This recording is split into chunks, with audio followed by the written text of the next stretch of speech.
I'm curious about 3 words that come to mind when you think high school. High school. Oh, okay. Pressure. Pressure Is one. Persona is another one, and then I would say, I think adapting. There was a sense of like you have to show up in the minute the school bell rings, like you're turned on, you're ready to like you're performing, right? You're performing student. I'm Eric Weiss. I'm the executive and artistic director of Santa Fe Improv, and I'm also just an improviser. I'm just an improviser. What do you feel like you've learned about yourself from doing improv? Before we did the improv unit, I had usually I had a pretty hard time keeping conversations going. It's helped me kind of be able to think really quickly on my feet, which is nice. I had to do a presentation a little while after we started improv, and I feel like that sort of helped because I was more comfortable. I was less nervous. I feel like I can listen a bit better and pay attention a bit better and react in more sophisticated ways. For the last performance that I did, when I did a scripted play, sometimes people would mess up their lines, sometimes I would mess up, and so I'd forget. I would use the prior improv knowledge that I had to be like, okay, I know my line, I'm just gonna make it up. I feel like they're a lot more confident in whatever they're doing, whether that be writing a story or just contributing by raising your hand in class.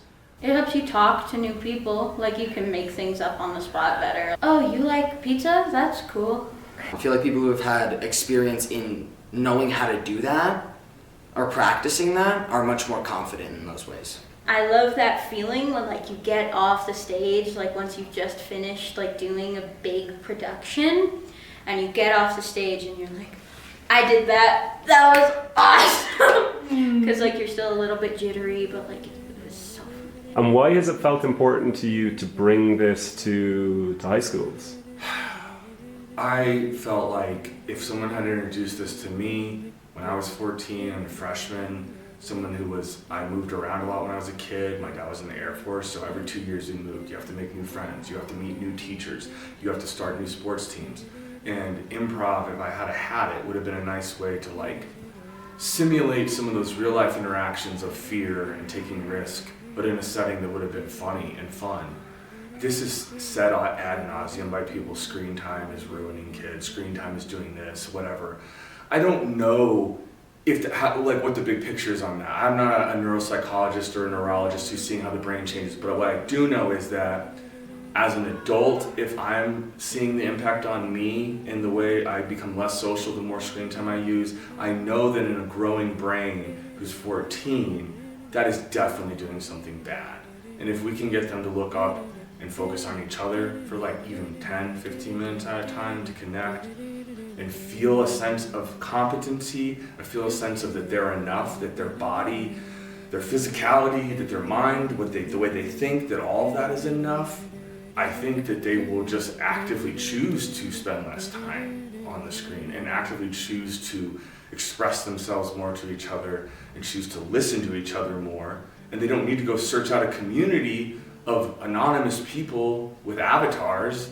They can have one in front of them, in this school, wherever they are, and access that. I think that's it. They know there's the community that's walking around them from class to class. They just can't access it. That's it. This is the piece of social technology that creates the bridge. That's it. It's so simple. It's almost too simple, and I think that's why people that can't truly work in a powerful way.